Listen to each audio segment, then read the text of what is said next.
Greetings again, News Plus Notes readers. We're here. A joint record holder for most space flights. He has 7 flights under his belt.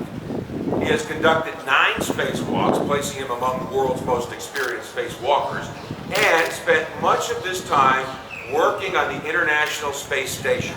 5 of his 7 flights were flown on our very own Space Shuttle Atlantis. Colonel Jerry Ross, USA. So what was your favorite space mission? Everybody always asks me that, and I always tell people it's like asking a mother with 7 children which one is her favorite child. There's certainly aspects of every flight that I loved, and would, if I could pick little pieces of each and put them together, that would make the greatest flight ever. But if I'm going to pick one, I guess it would probably be the first one, because it was the first one. How does it feel to see you and all the rest of your cohorts over here now where more people can see you? I think it's a great move that they brought all these exhibits and materials here to be at the visitor center as opposed to several miles down the road. It'll make it much more convenient for the visitors, and I think it'll be much more meaningful for them when they come in here and see all of us that have contributed to the space program through the years. Well, they certainly did it up right. There's no question about that. It's just beautiful. And the way that they've come up with the multimedia with everything, it's pretty incredible. Well, thank you so much for boldly going forth out there.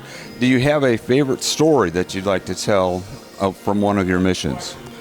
I don't know if I have a favorite story from one of my missions. I do have a favorite story as growing up as a young person in Indiana and getting infatuated with the idea of our country starting to talk about launching satellites into space. And I started making scrapbooks about that. And then finally, when I was in the 4th grade, we did launch the first satellites in space, first the Soviet Union and then the United States. And that year, my 4th grade year, is when I decided I would go to Purdue University in my home state of Indiana, that I would become an engineer, and I would get involved in our country's space program. And I think that's something that every young child needs to hear, is that you can have goals as a child, and if you study hard enough, you work hard enough, and you don't give up too easily, because life is never a straight line from where you want to be to where you want to get to be, that you can achieve those goals and you can have a delightful career in which you get to do some exceedingly fascinating things. Well, as a fellow Hoosier, all I can say to that is boiler up. Boiler up, you got it. Thanks for watching News Plus Notes readers.